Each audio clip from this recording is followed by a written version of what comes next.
Our bond, Inc., delivered a mixed Q2 2026 earnings report today.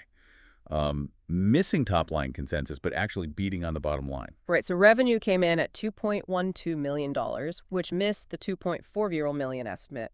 That represents, a 6.8% year-over-year decline. But they did eke out an EPS win, reporting a 20-cent loss per share to narrowly beat the estimated 21-cent loss. Yeah, and looking at guidance, management projects $2.8 million in revenue next quarter, targeting $11 million for the full 2026 year. And $15.5 million in 2027, right alongside continued near-term EPS losses. Which is why the market absolutely hated it. Shares plunged 24.23% following the report to close at just 39 cents. Yeah, hitting 52-week lows and raising immediate NASDAQ compliance risks. So if you're holding this stock or, watching from the sidelines, you have to ask yourself why.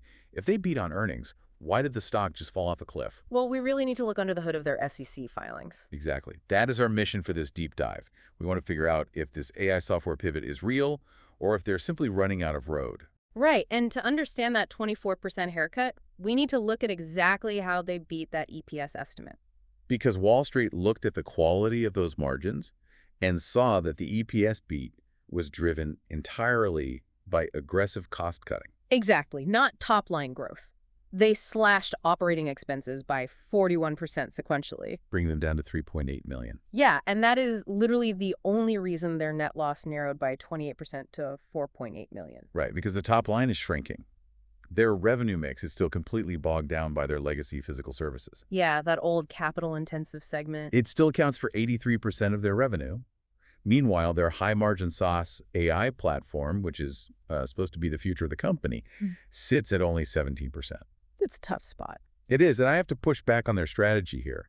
I mean, this feels like starving a car's engine to save gas. Sure, it's cheaper, but you can't win a race that way. Can they actually cut their way to software growth? Well, if you ask management, they'll argue they aren't just cutting. They claim they are officially entering a growth phase. I mean, of course they're going to say that. Right, but they did highlight $2.5 million in Q2 bookings, and the mechanism they are using to lure corporate enterprise clients is pretty interesting. Oh, the EY study, right. Exactly. They are heavily weaponizing an independent EY study that shows a $181 to $280 ROI per employee. Using those hard metrics to justify the SaaS switch. Yeah, and they are getting some traction. They are onboarding major municipal software contracts, including cities with 1,270,000 residents. Plus, they're pointing to a heavily restructured balance sheet to fund this.